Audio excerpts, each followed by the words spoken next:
Ang akala ko, habang buhay na ako sa showbiz, hindi ko akalain na lilipas ka pala, malalaos ka, babaksak ka.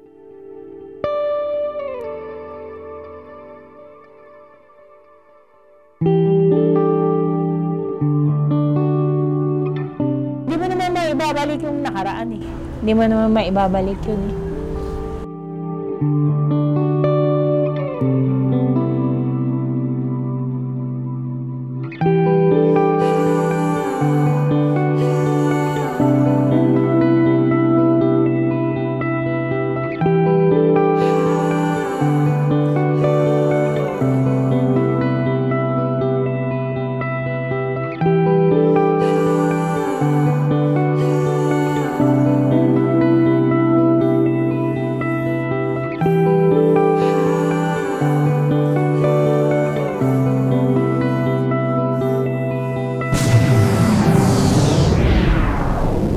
Isang magandang gabi po sa inyo lahat. Patuloy pa rin ang patalbugan at paseksihan ng ating mga bida. At mukhang sa araw na ito, mukhang may susuko na sa kanila. Isang immersion kasama mga dating sexy star na sina Cherry Madrigal at Marilu Ver ang naghihintay sa ating mga challengers. Yan at marami pang iba kunin kaya tumutok na sa programa kung nasaan ang tunay na drama ng buhay. Kaya umpisa na natin ang Maui Andrea Tatagal Ka Ba series ng Extra Challenge! Inilibot muna ni Cherry ng kaunti si Maui sa kanyang munting tahanan. Ito yung aking kwarto. Ito yung aking kwarto. Ito yung aking kusina. Ito na yung kusina ko. Yeah. Tauna. Pagkatapos ay dumiretso na sila sa palengke, sakay ng kotse nilang pan-deliver. Kasi extra challenge po namin to eh.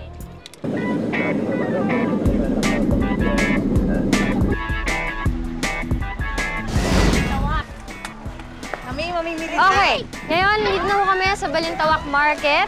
Mamimili ho kami ng mga putas at meron kaming 1,000. Ngayon, ang challenge, titingnan ko kung hanggang saan ako pwedeng tumawad, kung kaya ko ba talagang tumawad. At mamaya ho, bebenta namin mga putas. Titingnan namin kung mahihigat na namin yung 1,000 pesos na binigay sa akin. Let's go! Una silang pumunta ni Cherry sa bilihan ng suha. Magkano per kilo? Wala nang bawas yun? 40, mataas pa yun. Aba, mukhang sanay sa tawaran ng hot babe na ito ah. Hindi, sa ibang palengke. Ano, Manong? Manong, 30 na lang? 30 na ibigay sa akin eh. 35 na lang. O, sige na, barog. Sa Nepa Q-Mart, 30. Sige na. At kailan ka pa nanggaling sa Nepa Q-Mart, Maui? 30. Maya-maya, nakumbinsi rin ni Maui si Manong. Mula sa 40 pesos per kilo, ay natawaran niya ito ng 30 pesos. Ay, 40, binigay ng 30. Siyempre, idol yan eh. 25 na lang. Maui, baka naman malugi si Manong niyan. Wow. Manong, mahalikan ko kayo niyan. Bayad na naman. Bayad. Nabalo na. O, ayan. Sulit naman palang pagtawad, Manong eh. Ayan. Salamat. Balik na. Sumunod na pinuntahan nila Maui ay ang suki ni Cherry sa Lanzones. Kaing-kaing ang bentahan dito, pero iba ang powers ni Maui. Napapayag niya na magtingi ang may-ari. Sa kabila, bigay sa akin 30. Ay, ano yun? Yung hulo yun. Minsan lang ako pupunta dito. Naku, mukhang mahirap pakiusapan ng mamang ito. Ayaw ibaba ang presyo. Kaya Maui, sige, konti pang kumbinsi. Naman, oh. Papalitan ko yung pustiso mo. And try again. Alam ko, napakatamis niya, pero sige na.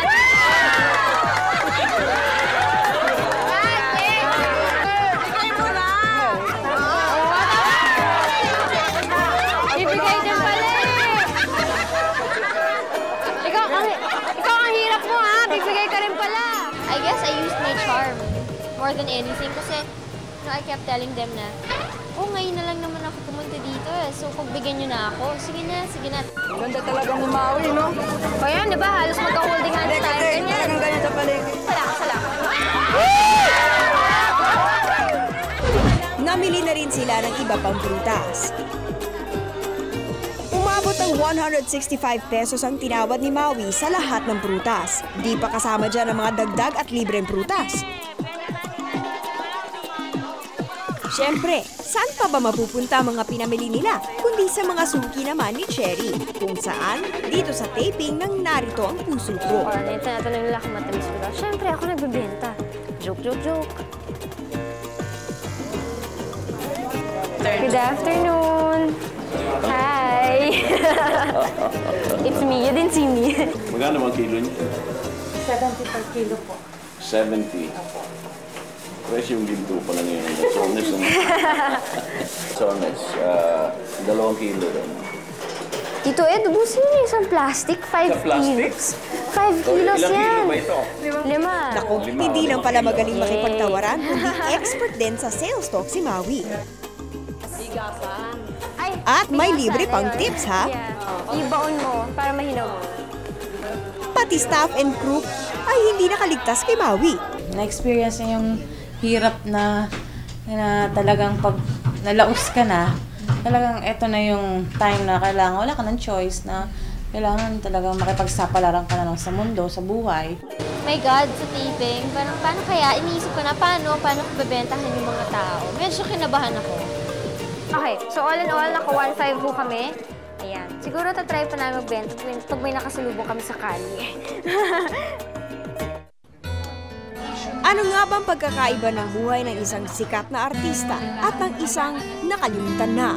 Yan ang malalaman ni Andrea sa aming pagbabalik.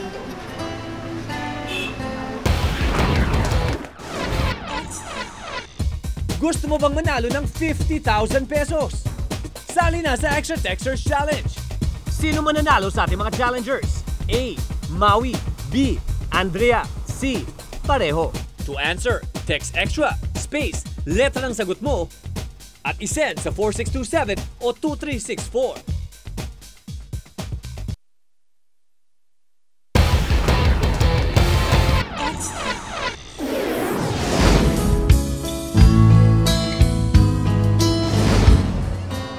Ang challenge kay Andrea, kilalanin si Marilu Ver at alamin kung anong nangyari sa minsay maganda nitong career sa showbiz. Dito ngayon ako nakatira, anak. Mainit at masikip at tinitirang bahay ni Marilu. At dahil nasa ilalim ito ng tulay, kung minsan, maingay din, lalo na kung may malalaking sasakyan na dumadaan. Ito ako nagluluto, anak. Ito ang namin, CR namin, paliguan. Simple lang ang buhay ngayon ni Marilu. Hirap man siya, mag-isa niyang binubuhay ang bunso niyang anak at kapatid na may epilepsy. Wala daw siyang ibang pinagkakaabalahan kundi ang mga gawaing bahay. Mamamalengke ako, nakasama ka. Opo. Tulog ako niyan. At dahil malapit ng magtanghalian, ang unang gagawin ng dalawa, mamalengke sa kalapit na talipapa. Nung araw, hindi naman ako masyadong naglalakad. Kahit pa paano, nakakotse, kung gano'n. May nagdadrive sa akin. Paborito daw na lutuin ni Marilu ang sinigang, kaya ito ang lutuin nila. Sinigang na baboy. Pare tayo ng tempo. Paano sikat ka dati? Sikat yan! Andrea, namamalengke sa akin, stepfather ko. Hindi na ako naglalakad. Mamalengke man ako ng supermarket. Sa imo, pareho mo rin yung araw. Okay. Yung mga pagsako. Manang, pengi po kami ng kangkong, saka gabi.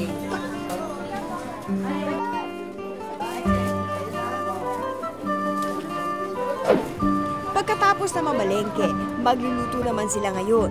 Palibasa, nagtatrabaho ako ng mga kapatid ko, tinuturuan na ni Daddy magluto. Ganon. Kaya ako, hindi ako inaahinan lang nila. Habang hinihintay na maluto ang ulam, nagkakwentuhan muna sina Marilu at Andrea. Hindi kayo tinatawag na...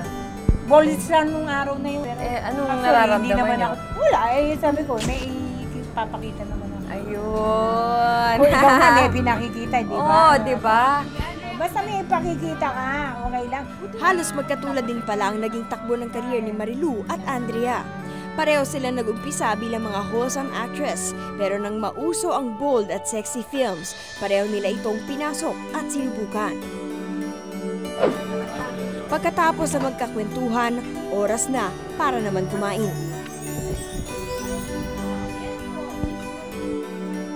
Tama ba sa atin? Tama lang.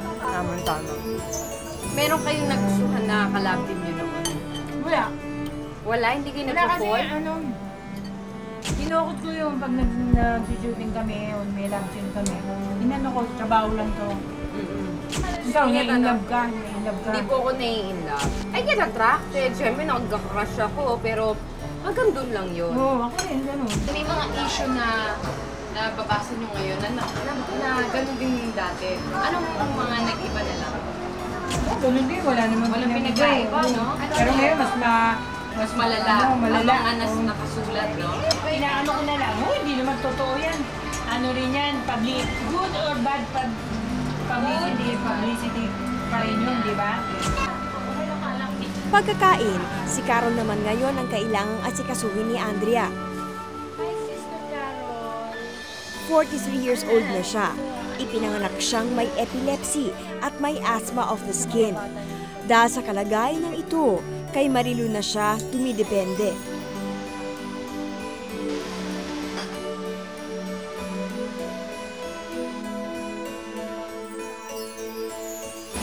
Ito ang tanging gamot na ibinibigay kay Carol. Gustuhin man ni Marilu na ipagamot ang kapatid, hindi niya magawa dahil sa kawalan ng pera. Naman mo yung yung tubig. Yung nagpapagaling sa yung tubig. Doon niya kinuha sa balon ng dirigin ng namakpaka. Pwede mo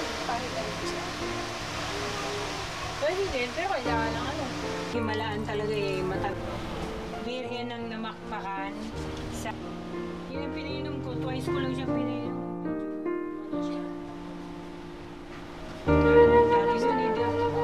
Habang pinapahira ni Andrea si Carol, hindi niya mapigilang umiyak. Siyempre, ayoko makita yung kapatid ko na gano'n. Ayoko naman iwan siya ng lamis kasi Pareho daw kasi ng sakit ni Carol ang sakit ng isa sa mga kapatid ni Andrea. May problem din siya sa skin. Meron siya asthma of the skin. Nagkaroon din siya ng parang complex because of that. So, nakikita ko rin in a way na i-relate ko sa kanya. At that time ba talagang nahirapan din yung kapatid? Sobra. Kahit pa nga hirap na sa buhay si Marilu, inako pa rin niya ang responsibilidad ng pag-aalaga ng kapatid niyang may sakit. kasi yung mga kapatid ko, hindi rin ako matulungan. Hindi naman pwede tumira sa kanila dahil sabi ko nga sa inyo, di ba? May pinakikisamahan sila asawa. Ako wala naman ako asawa. Ako lang yung tsatsupa sa kanya. Naniniwala ako na may mga bagay na nangyari sa mundo na hindi natin may explika. Diba? Na tanging siya lang tanging siya lang ang nakakaalam kung bakit. Abangan ang iba pa mga sandali ni Maui at Sherry sa aming pagbabalik. Maging mabait ka sa mga paligid mo at huwag ka makalimot sa Panginoon.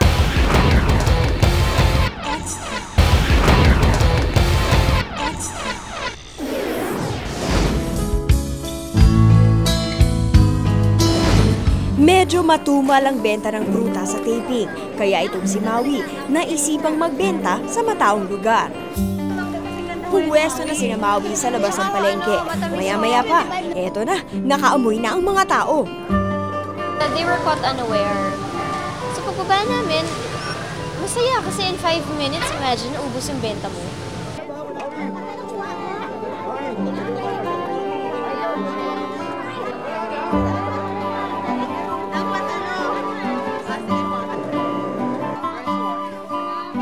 Mami, ito po yun. Ito po yung sa inyo, Mami. Change, 45. Kahit anong gawin mo, mahirap kumita ng pera. You know, it's so easy to buy, but it's so hard to sell. 4:35 po kami dito sa Masinag Market. Wholesale na po yan, ha? Hindi na po namin masyado masyadong tinubuan. Mabilis sa inyo. Yes. Kanina ho, naka 1.5 kami. So, all in all, naka 1.935. 1.935. Yay! Yes. Teka, mukhang nagutom ang challenger natin ah.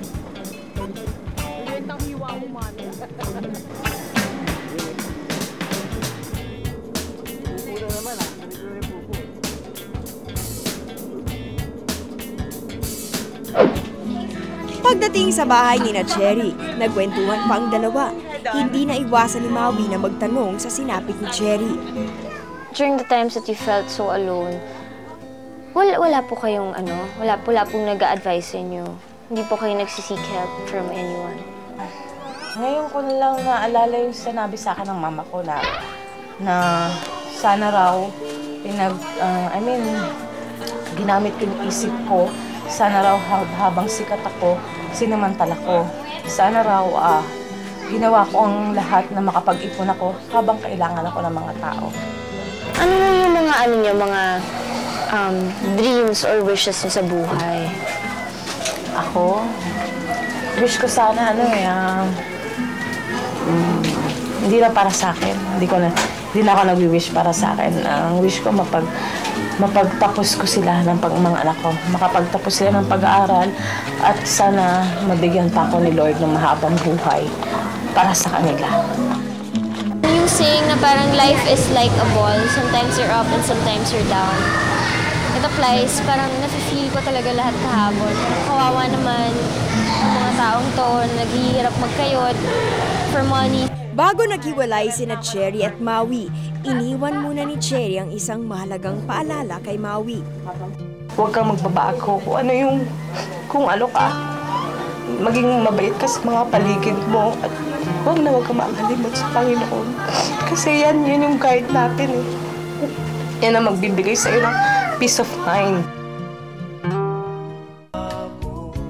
Sa aming pagbabalik, alamin kung ano-anong aral ang natutunan ni Andrea sa maikling pagsasama nila ni Marilu. Susunod po yan.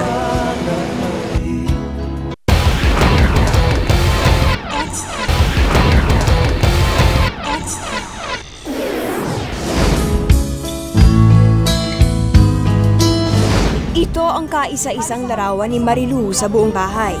Ito rin marahil ang nag-iisa niyang alaala ng kanyang magagandang araw bilang isang sikat na artista. Sikat ako niyan. Ang picture niya. Matunog yung Marilu girl. Mahirap nga sigurong tanggapin ang isang bagay na mahirap paniwalaan. Sa maikling pagsasama ng dalawa, nag-iwan ng babaong salita si Andrea para kay Marilu. Ganun din yung paniniwala ko. Ganun din yung stand ko bilang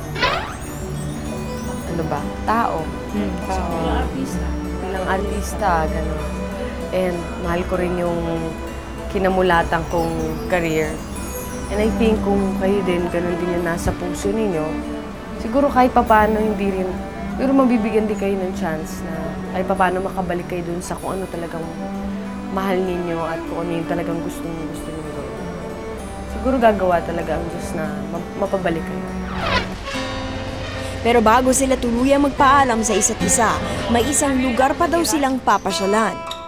Pero ito, 36 years ako dyan. Dito sa simple pero dissenting apartment na ito, nanirahan si Marilu ng halos 4 na dekada. So nung nakatira po kayo dyan, tapos nakikita niyo yung mga barracks na yan dati, na-imagine niyo ba na kahit papano dyan kayo matitira? Hindi, sa Inagap, hindi ko alam na titira ako dyan. Mula dito, abot tanaw ang kanyang bahay sa ilalim ng tulay. Para kay Marilu, hanggat natatanaw niya ang dating tinitirhan, naniniwala siyang isang araw, makakaahon din siya sa kahirapan. Hindi mo naman maibabalik yung nakaraan eh. Hindi mo naman maibabalik yun. Pero hindi pa ako nawawala ng pag-asa. Habang may buhay, may pag-asa, di ba? Bye-bye. Love you na.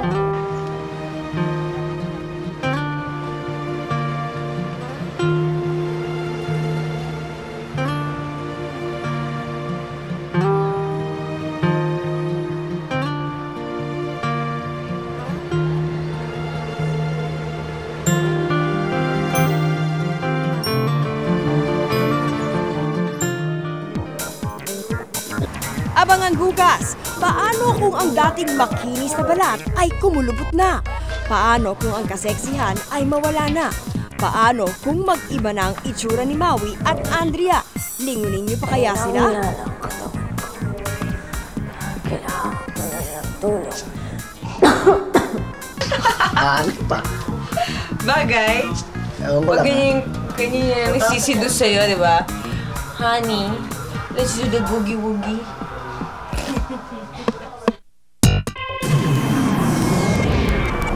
Partner, mukhang naging apektado ang ating mga bida dahil dyan sa immersion. At mukhang nagiging close din sila sa isa't isa. Ano kayang mga sinishare nilang sikreto sa isa't isa?